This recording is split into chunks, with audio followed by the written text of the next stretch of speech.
দর্শক, সিএসআর এর মুক্তবাক অনুষ্ঠানে আপনাদের সবাইকে স্বাগত জানাচ্ছি। শুরুতেই জানিয়ে দেব আজকের শিরোনামগুলো। মাস্ক ছাড়া সরকারি বেসরকারি কোনো সেবা নয়, শিগগিরই নোটিশ জারি। দেশে করোনা সংক্রান্ত 4 লাখ ছুঁই। আকবরকে আর লুকিয়ে রাখানো যেন যায় না। এতদিন আপনারা লুকিয়ে রেখেছেন, আপনারা এখন আকবরকে জনতার সামনে বের করেন। ছেলের হত্যার বিচার দাবিতে রায়হানের মায়ের অনশন, মেয়রের আশ্বাসে 6 ঘন্টা পর প্রত্যাহার, এখনো ধরাছোঁয়ার বাইরে এসআই আকবর। ঢাকায় আবারও ক্যাসিনো বিরোধী অভিযান, আশুলিয়ার কাচাইবাড়িতে মাদকসহ 21 জন আটক।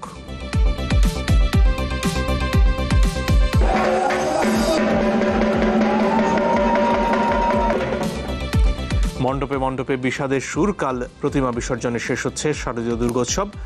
সুখ সমৃদ্ধির কামনায় ভক্তদের অঞ্জলি।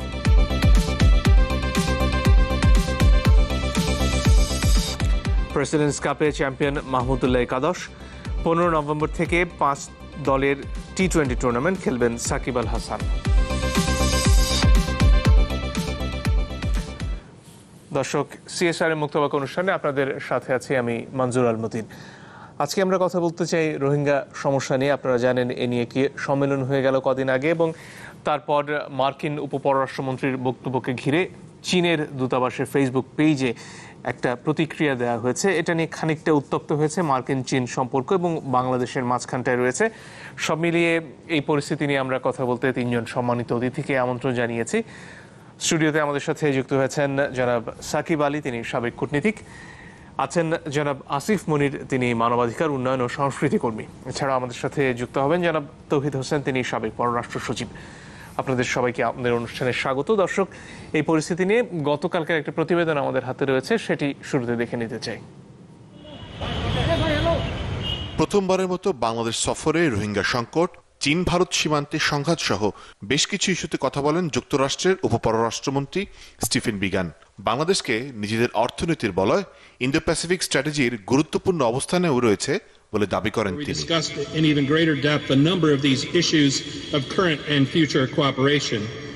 The United States sees Bangladesh as a key partner in the Indo-Pacific region. 23 October রাতে স্টিফেন বিগানের সফর নিয়ে ঢাকার চীনা দূতাবাসের ফেসবুক ভেরিফাইড পেজে মতামত তুলে ধরা হয় বেইজিং এর। সেখানে বলা হয়, রোহিঙ্গা সমস্যা সমাধানে চীনের ভূমিকা সামান্য। মার্কিন উপপররাষ্ট্রমন্ত্রীর মন্তব্য অপ্রাসঙ্গিক ও গঠনমূলক নয়। চীনা দূতাবাস মনে করে, সফরে বাংলাদেশ ছাড়ার আগেও বিগান চীন ভারত সীমান্ত সংঘাত, দক্ষিণ চীন সাগর সহ হংকং নিয়ে চীনের বিরুদ্ধে ভিত্তিহীন অভিযোগ করেন। এর কোনোটি বাংলাদেশের সাথে সম্পর্ক নেই। বিজ্ঞানের এমন মন্তব্য শুধু কূটনৈতিক শিষ্টাচার লঙ্ঘনই নয়, বাংলাদেশের জন্য অশ্রদ্ধারও বলে দাবি করা হয় স্ট্যাটাসে। বড় দুই শক্তির লড়াইয়ে বাংলাদেশ নাই, তবে পরিস্থিতি পর্যবেক্ষণে সরকার সজাগ রয়েছে বলে জানান পররাষ্ট্রমন্ত্রী। আমরা আমাদের দেশীয় স্বার্থ নিয়ে ব্যস্ত, আমাদের অনেক চ্যালেঞ্জেস আছে, বুঝছেন। অন্যরা কে কি করলো কি বললো সেটা that is their habit, not ours. আমরা কারো শত্রু নাই, আমরা কারো দলে নাই। আমরা আমাদের দেশের স্বার্থে যা যা করার তাই আমরা করে যাচ্ছি। তবে সাবেক এই কূটনীতিকের মতে স্টিফেন বিগানের বক্তব্যে বাংলাদেশকে ছোট করা হয়েছে বলে মনে হয়নি তার। এ পর্যন্ত আমরা বিগানের যা বক্তব্য দেখেছি তাতে বাংলাদেশের প্রতি কোনো অসম্মান প্রকাশিত হয়েছে এটা কিন্তু আমার মনে হয়। চীন আমরা মনে করি যে অনেক কিছু করতে পারতো, যেটা করেনি, সেটা উনি বলেছেন, বলতেই পারে।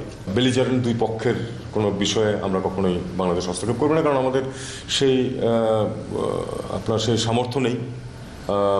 মিলিটারিলি বলুন বা অন্যান্য কিছু বলুন, আমাদের মূল লক্ষ্য হচ্ছে আমাদের অর্থনৈতিক উন্নয়ন। চীন আমেরিকার প্রক্সি ওয়ারে বাংলাদেশ নতুন কোনো মাঠ নয় বলে জানান এই বিশ্লেষক। আমাদের এখানে প্রক্সি ওয়ারের কিছু নেই। শুরুতেই জনাব সাকিব আলী, আপনার কাছে আসতে চাই। এই যে নতুন এক ধরনের কূটনীতিক চাল, যেখানে সামাজিক যোগাযোগ মাধ্যম চলে আসছে এবং বক্তব্য কখন কিভাবে দেওয়া হয়েছে সেটা নিয়ে চীনের তরফ থেকে এক ধরনের প্রতিবাদ করা হয়েছে, যৌক্তিক মনে হচ্ছে আপনার এই প্রতিবাদটি? দেখুন, শিষ্টাচার হিসাবে যদি আমরা ধরি তাহলে আমার কাছে মনে হয়েছে চীনের কথার একটা যুক্তি আছে, যে একেবারে আপনি একটা দেশে গেছেন একটা দ্বিপাক্ষিক সফরে, আপনি যে আরেকটা দেশ সম্পর্কে হয়তো পাবলিকলি বলছেন, পাবলিকলি বলাটা, যেমন ধরেন কথার কথা আমরা যদি আমাদের দেশের পররাষ্ট্রমন্ত্রী যদি আরেকটা দেশে যায়, যে তৃতীয় দেশ সম্পর্কে সাধারণত সেই কথা কিন্তু বলে এবং সেগুলো আলোচনা হয়, কিন্তু সেটা সাধারণত পাবলিকলি জনসমক্ষে বলা হয় না। কিন্তু এখানে একটা জিনিস বুঝতে হবে যে যুক্তরাষ্ট্র এখানে যেটা করছে, যুক্তরাষ্ট্রের যে উপমন্ত্রী এসে যেটা বলেছেন, তিনি কিন্তু একটা কৌশলগত একটা প্রস্তাব নিয়ে এসছেন, ইন্দো প্যাসিফিক স্ট্র্যাটেজি।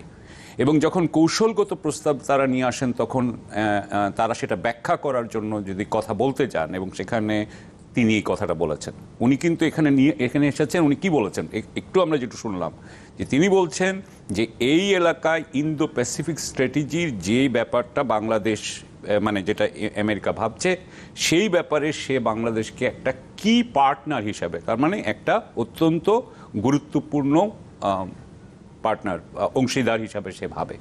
সুতরাং সেই ক্ষেত্রে তার বলা আমি মনে করি না যে কোনো শিষ্টাচার বহির্ভূত হয়েছে। আপনি খেয়াল করেন যে যখন স্নায়ুযুদ্ধ চলতো, তখন সোভিয়েত ইউনিয়নের সাথে যখন যুক্তরাষ্ট্র হচ্ছিল, তখন যুক্তরাষ্ট্রকে অন্যান্য দেশে এসে সোভিয়েত ইউনিয়নের বিরুদ্ধে কথা বলতো না? বলতো। সুতরাং তখন সোভিয়েত ইউনিয়নও বলতো আমেরিকার বিরুদ্ধে। এখন চায়না সেটা বলছে না।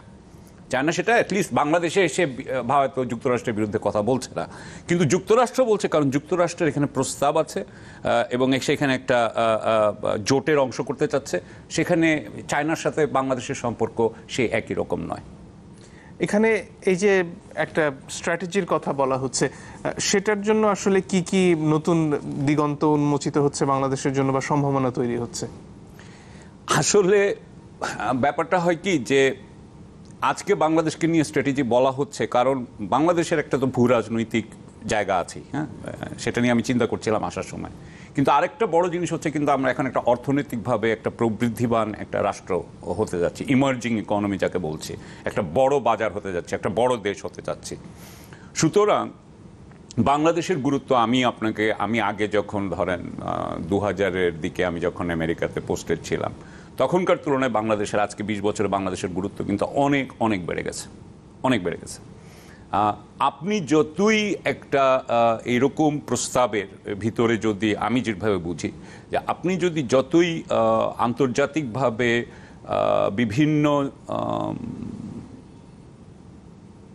বিভিন্ন ব্যবস্থার সাথে আপনি যত নিজেকে খাপ খাওয়াতে পারবেন, ততই তো আপনি আসলে এর থেকে বেশি জিনিস পেতে পারেন। আমি জাস্ট কথার কথা বলছি এখানে।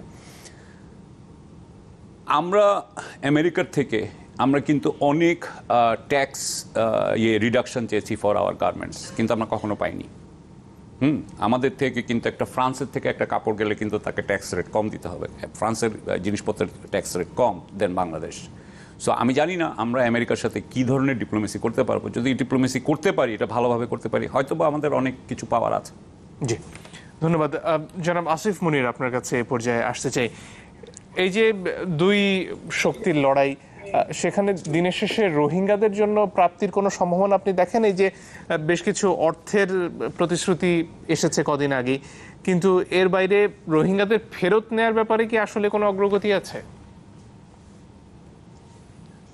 ধন্যবাদ। না, সেটা এক কথায় বলতে গেলে পুরোপুরি সেভাবে না। আমরা যদি কয়েকদিন আগের যে সম্মেলনটা হয়ে গেল, প্লেজিং কনফারেন্স অর্থায়নের ক্ষেত্রে, সেখানের 4টি আলোচ্য সূচির মধ্যে একটি বিষয় ছিল যে ডিউরেবল সলিউশন, একটা চূড়ান্ত সমাধান, যেটার অর্থ হচ্ছে যে বিশেষ করে এটার ব্যাকগ্রাউন্ড ডকুমেন্টে সেটা ছিল যে আনান কমিশনের রিপোর্টটাকে বাস্তবায়ন করার মধ্যে দিয়ে, ওদের নাগরিক অধিকার প্রতিষ্ঠার মধ্যে দিয়ে চূড়ান্ত সমাধানের দিকে যাওয়া এবং সমস্যার সমাধান ওই দিকেই।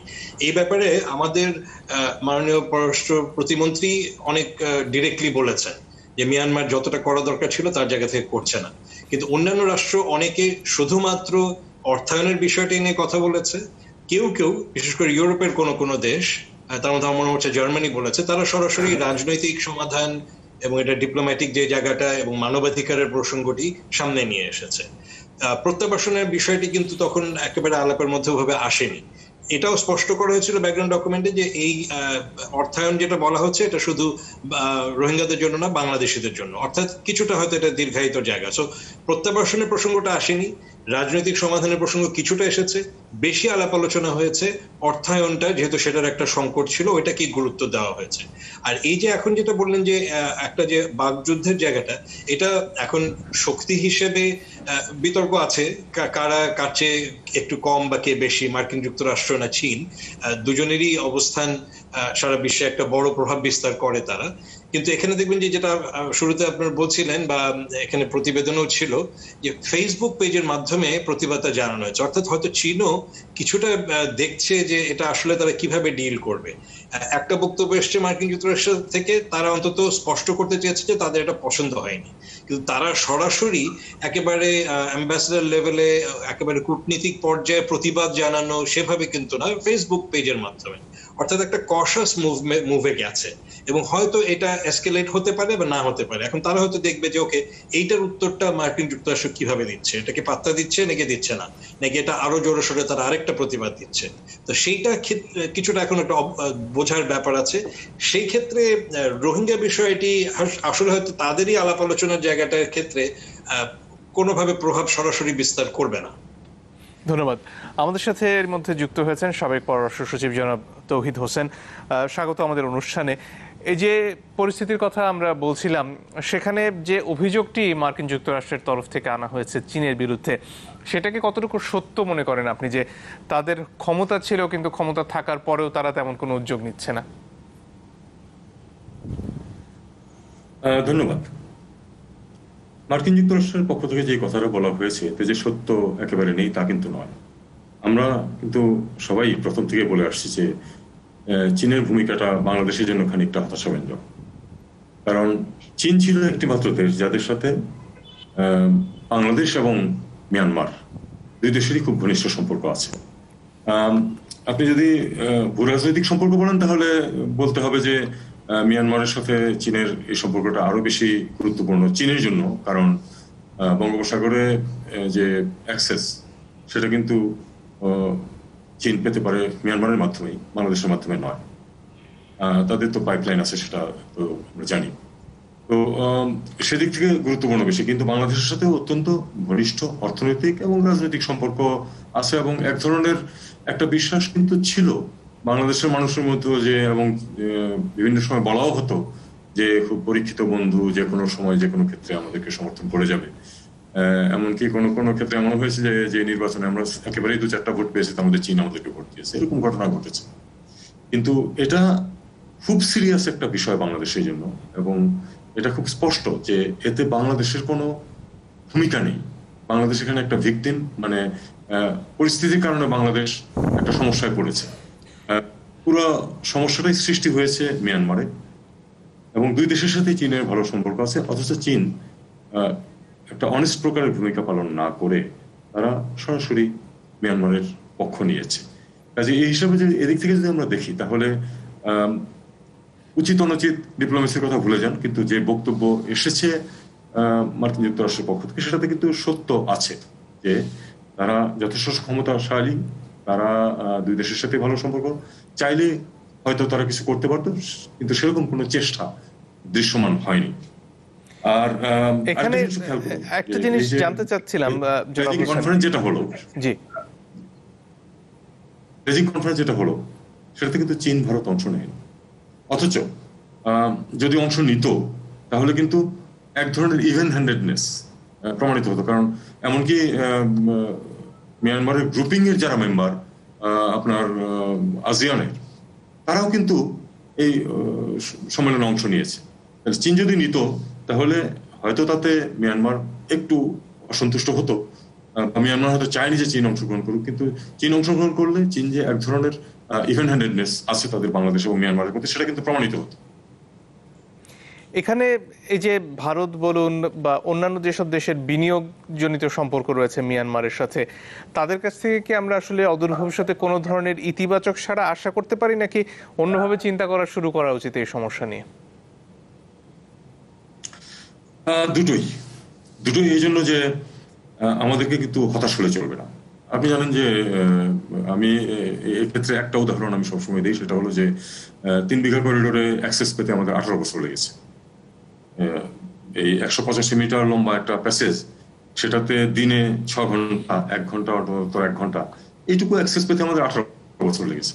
কাজে আমি বলছি না যে এটাতে সেইভাবে এখানেও আমরা 18 বছর বা 36 বছর অপেক্ষা করবো, সেটা নয়, কিন্তু আমাদেরকে ধৈর্য হারালে চলবে না, আমাদেরকে চেষ্টা করে যেতে হবে এবং আমাদের আশা করে এই আশা জাগরুক রাখতে হবে যে চীন ভারত একসময় পরিস্থিতিটা অনুধাবন করবে এবং আমাদেরকে এই সমস্যাটা সমাধানে সহায়তা করবে। তবে যে জন্য বলছিলাম আমি যে দুটোই, সেটা হলো যে আমাদেরকে অন্যান্য ব্যবস্থা দেখতে হবে, শুধু এর উপর নির্ভর করে থাকলে চলবে না। কারণ যতক্ষণ পর্যন্ত আমরা আমাদের এই বন্ধুরা মিয়ানমারের সাথে আলোচনার মাধ্যমে সমাধান হয়ে যাবে, তারা সহায়তা করবে, এ ধরনের কথা যতটুকু বলবে, তাতে আসলে কিন্তু কাজ হবে না। কারণ মিয়ানমার যে অপরাধ তারা করেছে সেটা কিন্তু তারা জেনে শুনেই করেছে এবং তাদের উদ্দেশ্য হচ্ছে এই লোকগুলিকে ফেরত না নেওয়া। সেক্ষেত্রে তাদের উপর যদি চাপ সৃষ্টি করা না হয়, এমন চাপ, আমি এই শব্দটা ব্যবহার করি সবসময়, এমন চাপ যেটাতে তারা পেইন ফিল করবে, ততদিন পর্যন্ত কিন্তু তারা এটা নেবে না। এটা ঠিক যে বিনিয়োগের ব্যাপার সেবার আছে, কিন্তু মিয়ানমার পৃথিবীর সবচেয়ে রিসোর্সফুল দেশ না। মিয়ানমার রিসোর্সফুল দেশ, এমন না যে এই মিয়ানমারের রিসোর্স না হলে ওই যে দেশগুলি সেখানে ইনভেস্ট করতে যাচ্ছে বা রিসোর্স এক্সট্রাক্ট করতে যাচ্ছে তাদের অর্থনীতি বিরাট ক্ষতিগ্রস্ত হয়ে যাবে, এমন কিন্তু নয়। এটা কোনো ভাইটাল রিসোর্স না, যেটা না হলে চলবে না। কাজে তারা রিসোর্সের পাশাপাশি অন্যান্য রাজনৈতিক বিবেচনা, ডিপ্লোম্যাটিক বিবেচনা এবং সার্বিক সম্পর্ক, আঞ্চলিক পরিবেশ ইত্যাদি বিবেচনায় কিন্তু তারা একটা পজিটিভ ভূমিকা নিতে পারে। জি, ধন্যবাদ। একটা বিরতির সময় হয়ে গেছে, দর্শক একটু পরে ফিরে আসবো, সঙ্গে থাকবেন আশা করি।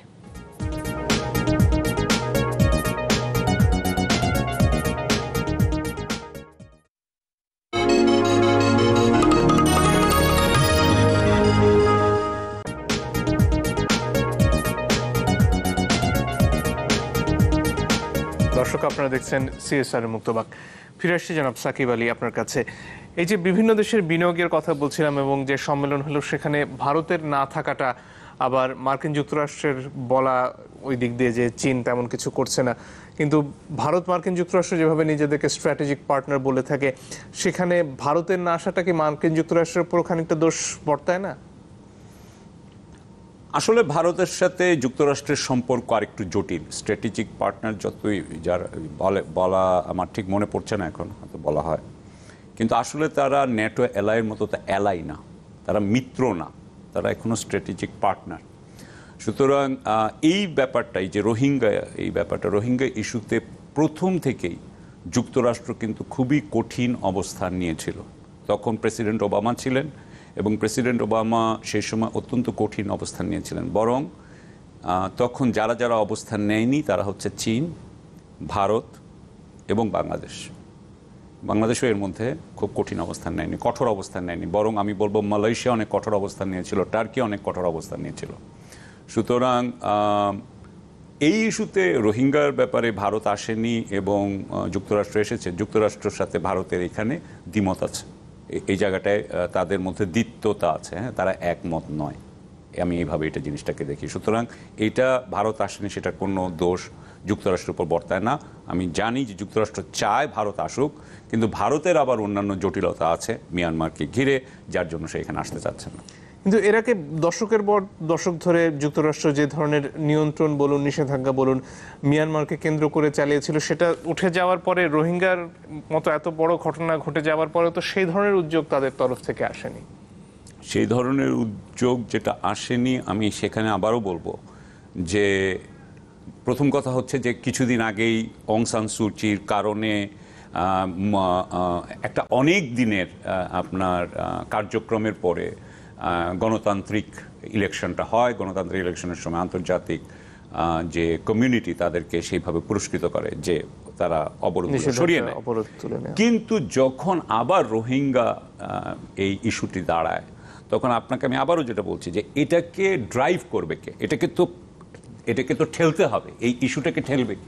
যেমন ধরেন প্যালেস্টিনিয়ান ইস্যুতে এটাকে তো পুশ করছে, ধরেন প্যালেস্টাইন করছে, অন্যান্য আরব দেশ করছে, মুসলিম দেশ করছে এবং মেইনলি তারাই করছে। তা আমাদের এই রোহিঙ্গা ইস্যুতে এটাকে ড্রাইভ করেছে কে?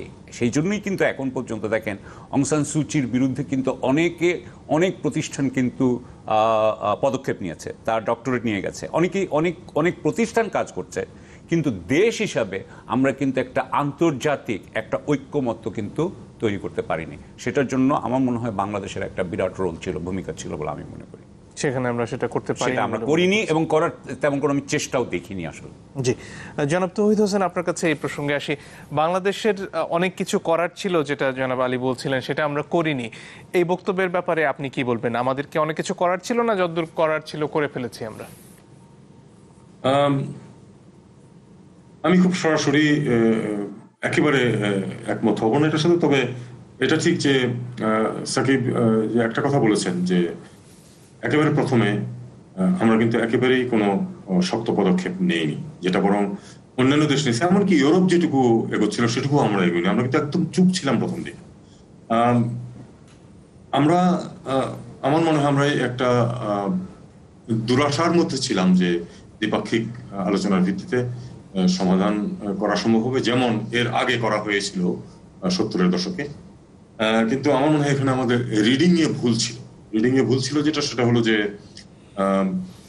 এবারের 2017-এর বিষয়টা ছিল সম্পূর্ণ অন্যরকম। এটা সাম সর্ট অফ ওয়ে আপনার নাৎসিদের যেরকম ফাইনাল সলিউশন ছিল, এ ধরনের একটা পদক্ষেপে কিন্তু গিয়েছিল আপনার এই মিয়ানমারের রিজিম। আর আরেকটা বিষয় যেটা যে মানে একমত হতে না পারার মধ্যে একটা পশ্চিমা শক্তির মধ্যে এক ধরনের অ্যাম্বিভ্যালেন্স কিন্তু কাজ করছিল প্রথম দিকে। সেটা হলো যে তারা একদিকে তো ওই অং সান সুচির প্রেমে তারা মশগুল ছিলেন, হঠাৎ করে সেটাকে একেবারে অ্যাবান্ডন করতে তারা পারছিলেন না। আমাদেরকে মনে রাখতে হবে যে বারাক ওবামা এই আধা গণতান্ত্রিক দেশটিতে কিন্তু দুবার গিয়েছিলেন, যেটা উনি আর কোনো তৃতীয় বিশ্বের দেশে গেছেন কিনা আমার সন্দেহ আছে এরকম। তো এটা কাটিয়ে উঠতে একটু সময় লেগেছে। কিন্তু আমি বলবো যে আমরা প্রথম দিকে যে পদক্ষেপ নিয়েছি সেটা সঠিক ছিল না। এটা আপনারা যদি খেয়াল করেন, ওই সময় আমি এবং আরো অনেকেই কিন্তু একই কথা বলেছি যে আমাদের শুধু দ্বিপাক্ষিকতার উপর নির্ভর করে বসে থাকলে চলবে না। আন্তর্জাতিক সম্প্রদায় যেটুকু এগিয়ে আসছে আমাদের সেটার সাথে কণ্ঠ মিলিয়ে আরেকটু বেশি বলতে হবে, তাদেরকে দিয়ে আরেকটু বেশি করানোর চেষ্টা করতে হবে। কিন্তু সেটা আমরা করিনি। আমাদের পররাষ্ট্রমন্ত্রী, আমাদের প্রধানমন্ত্রী কিন্তু সমস্যার সমাধানটা কোথায় আছে এ নিয়ে সুস্পষ্ট বক্তব্য দিয়েছিলেন নিউ ইয়র্কে। আমরা আশা করেছিলাম যে ঠিক সেই লাইনে বাংলাদেশ এগোবে। কিন্তু যখন আমরা দেখলাম যে আমাদের পররাষ্ট্রমন্ত্রীর নেতৃত্বে দ্বিপাক্ষিক সভায় বসা হচ্ছে, সেখানে কিন্তু প্রধানমন্ত্রীর যে দিক নির্দেশনাটা ছিল তার অনেকখানি কিন্তু ব্যত্যয় ঘটেছে। তার অনেক কিছু বাদ দিয়েই কিন্তু আমরা একটা চুক্তি সই করেছি, যে চুক্তিটা আমি প্রথম থেকেই বলে আসছি যে এটা একটা মানে বাজে চুক্তি হয়েছে, যে চুক্তি এত তার তড়িঘড়ি সই করার কোনো প্রয়োজন ছিল না। একটা খুব গুরুত্বপূর্ণ বিষয়ে একটা মিটিং এ গেলাম আর চুক্তি সই করে চলে আসলাম, এটা করতে হবে এমন কিন্তু কোনো কথা নেই। আমার মনে হয় আমাদের আরো সময় নেওয়া দরকার ছিল এবং পাশাপাশি আন্তর্জাতিক সম্প্রদায়ের সাথে আমাদের কণ্ঠ মেলানো দরকার ছিল আর একটু বেশি করে। কারণ তাইলে এই সমস্যাটা প্রকৃত অর্থেই যে একটা আন্তর্জাতিক সমস্যা সেটার একটা চরিত্র দাঁড়াতো। আমাদের যে কার্যকলাপ বা যে তাতে মনে হচ্ছিল যেন এটা একটা দ্বিপাক্ষিক সমস্যা দ্বিপাক্ষিক আলোচনার মাধ্যমে সমাধান করা যাবে। এই বোঝার ভুলটা আমাদেরকে খানিকটা পিছিয়ে দিয়েছে। তবে আমি মনে করি না যে এটা তাতে করে আমাদের সম্ভাবনা শেষ হয়ে গেছে। আমাদেরকে অবশ্যই আন্তর্জাতিক সম্প্রদায়কে সাথে নিয়েই এগোতে হবে এবং সে লক্ষ্যেই আমাদের কূটনীতিকে পরিচালিত করতে হবে। কিন্তু মার্কিন যুক্তরাষ্ট্রের হাতে চাপ প্রয়োগের যতগুলো হাতিয়ার রয়েছে সেগুলো কি তারা প্রয়োগ করছেন এই মুহূর্তে? যদি তারা চাইতেন আরো কঠোর পদক্ষেপ কি মার্কিন যুক্তরাষ্ট্রের তরফে নেওয়া সম্ভব ছিল না? মার্কিন যুক্তরাষ্ট্র একা হঠাৎ করে আরো কঠোর পদক্ষেপ নেবে এমন কোনো কথা না। আমরা কি মার্কিন যুক্তরাষ্ট্রকে সেভাবে অ্যাপ্রোচ করেছি? আমি নিশ্চিন্ত নই। আমরা তো এখনো আশা করছি যে চীন হয়তো বেশ খানিকটা ভূমিকা নেবে, হয়তো একটা সার্বিক চাপের মাধ্যমে সমস্যাটা সমাধান হবে। মার্কিন যুক্তরাষ্ট্র আর কি করতে পারতো? কারণ তাদের কিছু ব্যবসায়িক স্বার্থ ইতিমধ্যে জড়িত হয়ে গেছে। হঠাৎ করে একেবারে আবার সবকিছু উইথড্র করে নেওয়া কতটুকু সম্ভব সেটা আমি জানি না। বিশেষ করে এখন সামনে একটা নির্বাচন চলতেছে, এই মুহূর্তে কোনো ড্রাস্টিক পদক্ষেপ তারা নেবে এরকম আমি মনে করি না। তবে আমার মনে হয় আমাদের এ ব্যাপারে লেগে থাকতে হবে, যেহেতু চীন ভারত খুব তড়িঘড়ি এগোচ্ছে না এদিকে কোনো কিছুতে। কাজেই যারা কিছুটা উইলিং বলে মনে হচ্ছে আমাদের তাদের সমর্থনটাকে আমাদের এনলিস্ট করতে হবে। ধন্যবাদ। জি, ফিরবো আবারও আপনার কাছে। একটু জনাব আসিফ মনির আপনার কাছে আসতে চাই এই ফাঁকে। এই যে যখন সামনে ভাষাঞ্চরের বিস্তৃত যে বসতি তৈরি করা হচ্ছে সেগুলোর ছবি যখন সামনে আসে, তখন কি আসলেই মনে হয় যে আমরা রোহিঙ্গাদের ফেরত দেওয়ার ব্যাপারে খুব ভাবছি, নাকি এদেরকে কিভাবে দীর্ঘস্থায়ীভাবে রেখে দেওয়া যায় সেটার ব্যাপারেই আমরা বেশি চিন্তা করছি? এটা ভালো বলেছেন, আসলে সেরকমই একটা ইঙ্গিত দেয়। যদিও আমরা দেখতে পাচ্ছি যে সাম্প্রতিককালে সাংবাদিকদেরকে একটি প্রতিনিধি দল সেখানে নিয়ে যাওয়া হয়েছিল এবং প্রায় প্রতিদিনই গত কয়েকদিন ধরে অনেক রিপোর্ট আমরা দেখেছি, এবং সেখানে যেটা বলা হয়েছে সেটা আমার কাছে আসলে হাস্যকর মনে হয়েছে যে রোহিঙ্গারা ওখানে কিছুদিনের জন্য যাচ্ছে এবং তারপরে তারা দেশে ফিরে গেলে এখানে চাষবাস থেকে শুরু করে জীবন ধারণের জন্য বাংলাদেশিদের জন্য ব্যবস্থাগুলো করা হচ্ছে। তো যেখানে প্রত্যাবাসনের কোনো কিছুই সুদূর পড়া হতো সেখানে এইভাবে পরিকল্পনা কেন হচ্ছে সেটি। তো সেইখানে আমি যোগ করবো যে যেটা আমার আগে পূর্ববর্তী দুজন বক্তা বললেন, বিশেষ করে তৌহিদ স্যার যেটা বলছিলেন যে কি সিগন্যাল দেয় এই যে দ্বিপাক্ষিক আলোচনাটা যখন তৈরি হচ্ছে, শুরু হচ্ছে, অনেকখানি ডিপ্লোম্যাটিক এফোর্ট ওটার পেছনে গেছে। এবং অবশ্যই তড়িঘড়ি শুধু না, আমরা তো এটাও শুনেছি যে 90-এর দশকের যেই মানে আমাদের যাদের ওটার কাগজপত্র কিছুটা দেখার সুযোগ হয়েছিল বিভিন্ন ভাবে, যে 90-এর দশকে যে প্রত্যাবাসন তখন হয়েছিল সেই সময় যে চুক্তিটা ছিল সরকারের সাথে, বাংলাদেশ সরকার এবং মিয়ানমার সরকার, অলমোস্ট সেটার একটা ডুপ্লিকেট কপি। তো সেটাও একটা হাস্যকর ব্যাপার যে ওই সময়ের একটা ডকুমেন্ট, ওই সময়কার পরিবেশ পরিস্থিতি, এখনকার পরিস্থিতি আলাদা।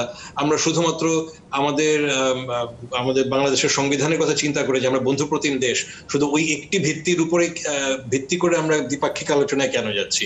এমনকি যেখানে আমরা দেখছি যখন মাঝে মাঝে বর্ডারে তাদের সেনাবাহিনীর সেনা সদস্যরা মোতায়েন হয়েছে, তখনও সেটার কোন রকম স্ট্রং পদক্ষেপে আমরা যাইনি। আমরা কিছুটা তাদেরকে আমরা হয়তো কৈফিয়ত চেয়েছি, কিন্তু আমরা সব ফোর্স হোক অথবা ভার্বালি হোক ফিজিক্যালি হোক কোন আমরা স্ট্রং জায়গায় যাইনি। তো পাশাপাশি বলা যায় যে এই যে ভাষাঞ্চরের প্রসঙ্গটাও সেরকম কিছুটা, যে আমরা এমন কিছু কিছু সিগন্যাল বিশ্ববাসীকে দিচ্ছি একদম মানে চোখের সামনে ভেসে উঠছে, তাতে মনে হচ্ছে যে এটা মানে পার্মানেন্ট না হোক, আমরা এক জায়গায় প্রস্তুত। এমনকি আমরা যখন বিশ্লেষণটা এটা নিয়ে কথা বলি, আমরা তখন কিন্তু থার্ড কান্ট্রি রিসেটেলমেন্টের প্রসঙ্গটাও নিয়ে এসেছি। সেটাও কিন্তু একটা সময় আমরা দেখেছি যে সরকারের পক্ষ থেকে সেটাকে খুব একটা গ্রহণযোগ্য মনে হয়নি। তো সেটাও কিন্তু একটা টেম্পোরারি ব্যবস্থা, এমন না যেটাকে পার্মানেন্ট হিসেবে চিন্তা করতে হবে। ভাষাঞ্চরের মতো দ্বীপ মালয়েশিয়া, ইন্দোনেশিয়া সহ এই দক্ষিণ পূর্ব এশিয়ায় অনেক জায়গায় রয়েছে। এখন পর্যন্ত কিন্তু সেই প্রচারণায় আমরা যাচ্ছি না। আমরা যাচ্ছি আমরা কি করে, এবং এমন একটা ব্যাপার যেন 1 লাখ রোহিঙ্গাকে ওখানে নিয়ে গেলেই এটা পুরো মুশকিলটার সমাধান হয়ে যাবে। তো এটা রং স্ট্র্যাটেজি, রং সিগন্যাল আমরা দিচ্ছি। হ্যাঁ, সরকারের প্রতিনিধিদের সাথে আমাদের কথা হলে তারা বলেন যে আমরা সব লেভেলে কাজ করছি, নিউ ইয়র্ক, জেনিভা, বিভিন্ন জায়গায়। কিন্তু এই দ্বিপাক্ষিক আলোচনাগুলো যদি অন্যান্য রাষ্ট্রের সাথে করা হতো, চীনের সাথে যদি আর অনেক আগে থেকে শুরু করা হতো, অন্যান্য ভারতের সাথে এবং অন্যান্য অনেক দেশের সাথে, মিয়ানমারের সাথে সময়টা অপচয় হয়েছে। সেটা না করে এই দ্বিপাক্ষিক আলোচনা এখনো সুযোগ আছে অন্যান্য রাষ্ট্রদের সাথে, বন্ধু যারা এ ব্যাপারে ইনফ্লুয়েন্স করতে পারবে। আর চাপ, শুধু আপনি যেটা বলছেন যে মার্কিন যুক্তরাষ্ট্রের চাপ, সেটা তো অবশ্যই আছে যে কেন সে চাপ দেবে এবং একা কেন দেবে, এবং সেখানে হয়তো স্ট্র্যাটেজিক ইন্টারেস্ট গুলোকে নিয়েই বিশ্লেষণটা করতে হবে। জিও পলিটিক্স, অন্যান্য রাষ্ট্রগুলো আছে দক্ষিণ পূর্ব এশিয়ার। এই গত কয়েকদিন আগে যে প্লেজিং কনফারেন্স হলো, সেখানেও কিন্তু এই প্রসঙ্গটা এসেছে যে কি করে এই আঞ্চলিক এবং এই আসিয়ান প্লাস প্লাস কে কিভাবে কাজে লাগানো যায়। এটা কিন্তু আমাদের মাননীয় পররাষ্ট্র প্রতিমন্ত্রীও বলেছেন। মানব পাচারের ক্ষেত্রে কি করে বালি প্রসেসকে কাজে লাগানো যায়, অর্থাৎ এখানে অন্যান্য দেশগুলোকে সংযুক্ত করতে হবে যাদের সাথে এর আগে খুব একটা আমরা কথা বলিনি। এই রোহিঙ্গা প্রসঙ্গে কিন্তু দক্ষিণ পূর্ব এশিয়ার দেশগুলোর সাথে শুধু অর্থায়নের বিষয় ছাড়া এটার জিওপলিটিক্যালি সমাধান করা যায় কিভাবে, এ ব্যাপারে কিন্তু খুব একটা আমরা উদ্যোগ নেই। সেটা ভবিষ্যতে নিলে হয়তো কিছু কাজে দিতে পারে। নিশ্চয়ই। আরো একটা বিরতির সময় হয়ে গেছে দর্শক, একটু পরেই ফিরে আসছি, সঙ্গে থাকবেন আশা করি।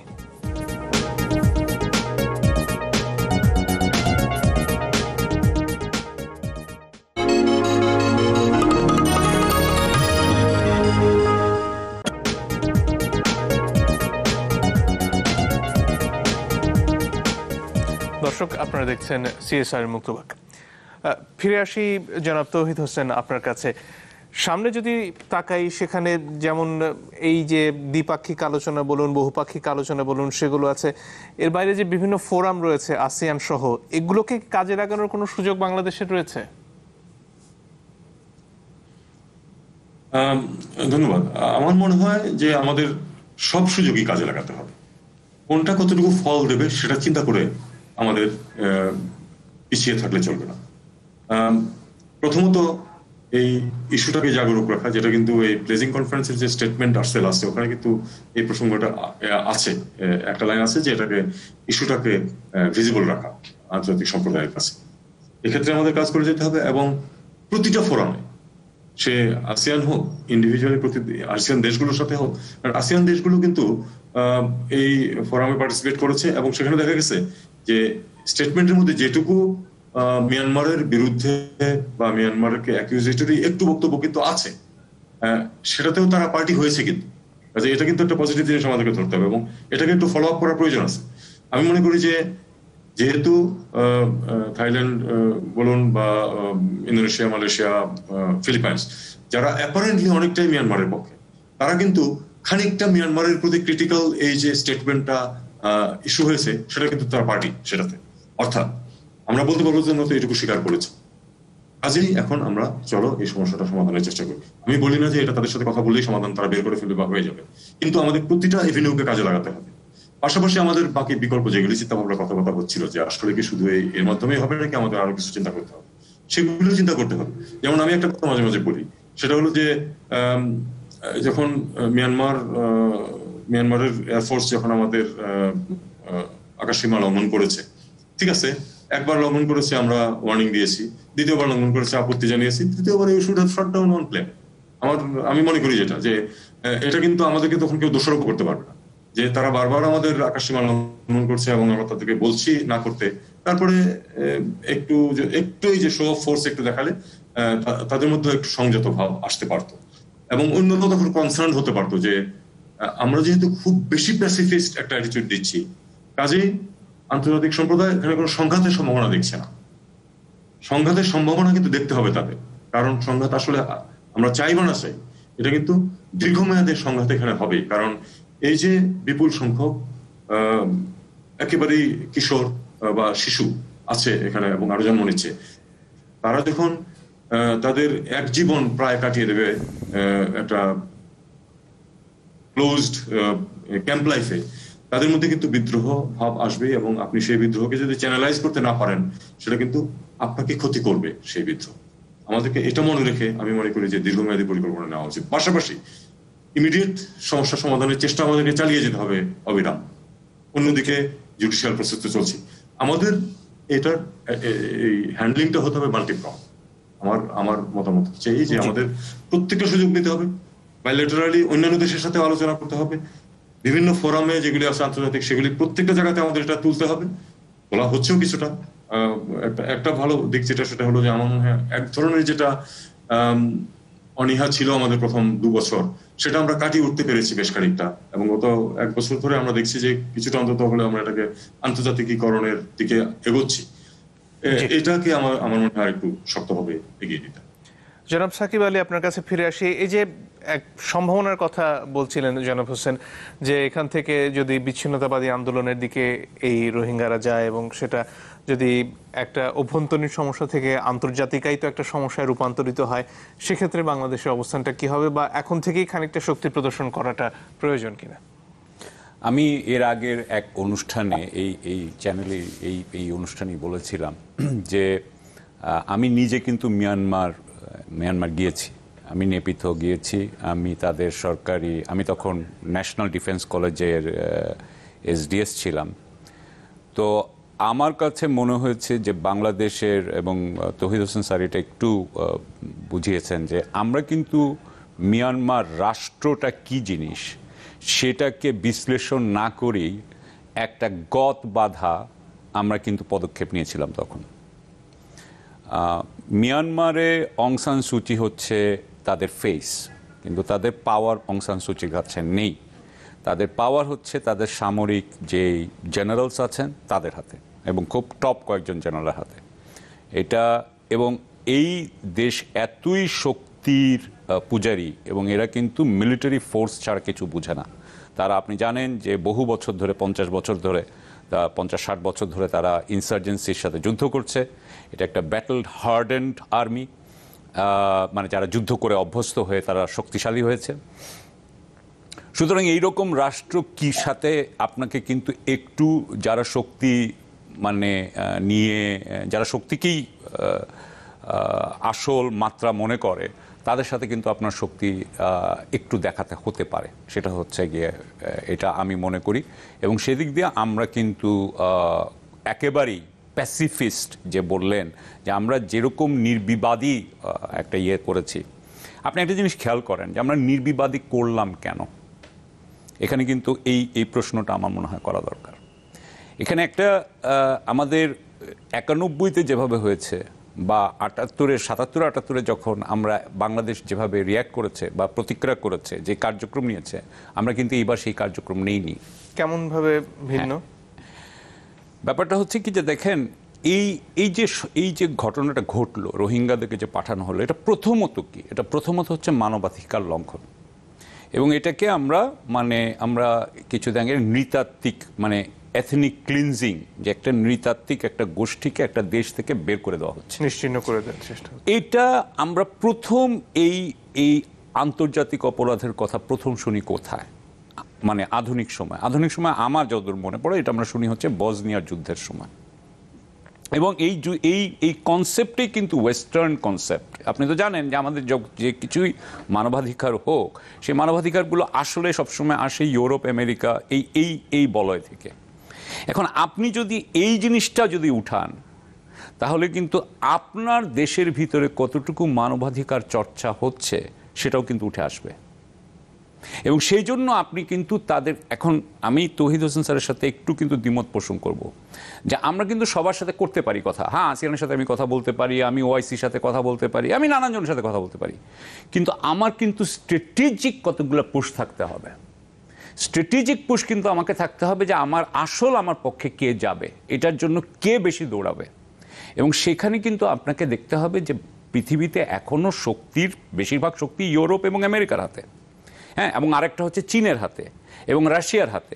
চীন রাশিয়া কখনোই রোহিঙ্গাদের পক্ষে আমাদের পক্ষে আসবে না, আমি ধরে নিতে পারি, হ্যাঁ, কারণ তারা মিয়ানমারের পক্ষেই যাবে। সুতরাং সেই হিসাবে আমাদেরকে যে স্ট্র্যাটেজিকভাবে যাদের যেটুকু পুশ করার কথা ছিল, বিদেশি মানবাধিকার সংস্থার সাথে আমাদের যেই কোঅর্ডিনেশন করার দরকার ছিল, আমি এখনও আমেরিকার বরং আপনার মিডিয়াতে যেরকম রোহিঙ্গাদের পক্ষে যে সমস্ত আর্টিকেল দেখি, বাংলাদেশেও সেই সমস্ত আর্টিকেল লেখা হয় না। সুতরাং এটা আমাদের মনে হয় করা উচিত ছিল, যেটা আমরা করতে পারিনি কারণ আমাদের অভ্যন্তরীণ কারণে।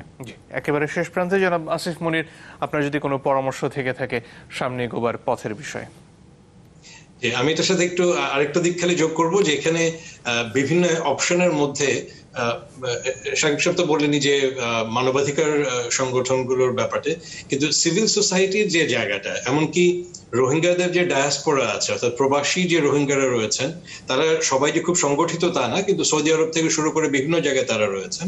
এবং পাশাপাশি এখন এই বিষয়টা নিয়ে রোহিঙ্গাদের বিষয়ে কথা বলার জন্য গবেষণা আলোচনা বেশ আন্তর্জাতিক প্রেক্ষাপটে হচ্ছে, যেগুলো সরকারি উদ্যোগের বাইরে। তো কেন যেন সবসময় দেখছি যে সরকারি উদ্যোগের বাইরে যে আলাপ আলোচনা হচ্ছে, বড়জোর সেখানে হয়তো উদ্বোধনী বক্তব্য বা শেষে সরকারি একজন প্রতিনিধি থাকেন, শুধু বাংলাদেশের ক্ষেত্রে না, অন্যান্য ক্ষেত্রেও, কিন্তু তার বাইরে এই দুটোর একটা সমন্বয় ঘটানোর চেষ্টা হয় না। এমনকি মিয়ানমারের অভ্যন্তরে কোন রকম ভাবে কোনো গোষ্ঠী বা কোনো কিছু, মানে সিভিল সোসাইটির যে জায়গাটা, নাগরিক সমাজের অথবা নাগরিক গোষ্ঠীদের সাথে এটাকে কিভাবে সম্পৃক্ত করে একটা ফোর্স হিসাবে কাজ করা যায়, সমন্বয়টা করা যায়, এইটা ভবিষ্যতে হয়তো কিছুটা দরকার হবে। এর পাশাপাশি যে স্থানীয় এখনকার যে পরিস্থিতি, সেটার ব্যাপারে আপনার কোনো পরামর্শ আছে কিনা, বিশেষ করে তাদের এখনকার যে অন্য সংস্থান বলুন, বাসস্থানের অবস্থা, সেসব ব্যাপারে? সেটা তো এখন মানে বিশেষ করে কক্সবাজারে যে আয়োজন এবং যে এবার প্লেজিং কনফারেন্স হচ্ছে সেটার অনুযায়ী হবে। কিন্তু সাম্প্রতিককালে আরেকটা বিষয় আছে যে আমরা যদি সিকিউরিটির কথা চিন্তা করি এবং বিশেষ করে ক্যাম্প ভিত্তিক যে কিছুটা আইন শৃঙ্খলা পরিস্থিতি অবনতি হয়েছে গত 1-2 মাসে এবং মাঝে মাঝে হয়, সেটার ব্যাপারে আসলে বাংলাদেশের সরকারের একটা বড় দায়িত্ব আছে। এবং এটা কিন্তু রোহিঙ্গারা ঢালাও ভাবে শুধু তারা নিজেরাই করছে তা না, ক্যাম্পের ভেতরে কি করে আসলে অস্ত্র আসছে, এবং সেটা আমাদের গোয়েন্দা সংস্থা থেকে শুরু করে সেখানে র্যাব, বিজিবি রয়েছে, তাদের ভূমিকা আসলে কি, সেটা আসলে আমরা যারা বাইরে থেকে দেখছি আমাদের কিন্তু এটা তখন প্রশ্ন চলে আসে। এবং সেক্ষেত্রে ওখানে যদি সশস্ত্র সংঘাত নিজেদের মধ্যেও তারা করে, এটা পুরো দোষ শুধুমাত্র রোহিঙ্গাদের উপরে দিলে হবে না। তারা সেখানে কি করে ড্রাগ ব্যবসা চালিয়ে যেতে পারছে, ইয়াবা ব্যবসা চালিয়ে যেতে পারছে, সেখানে স্থানীয় প্রশাসন এবং কেন্দ্রীয় সরকার আসলে কিভাবে সেটাকে মোকাবেলা করছে, সেটা কিন্তু আমাদের দেখতে হবে। জি, অসংখ্য ধন্যবাদ আপনাদের তিনজনকে আমাদেরকে সময় দেওয়ার জন্য। দর্শক ধন্যবাদ আপনাদেরকেও যারা আমাদের সাথে ছিলেন এতক্ষণ। বিদায় নিচ্ছি আজকের মতো।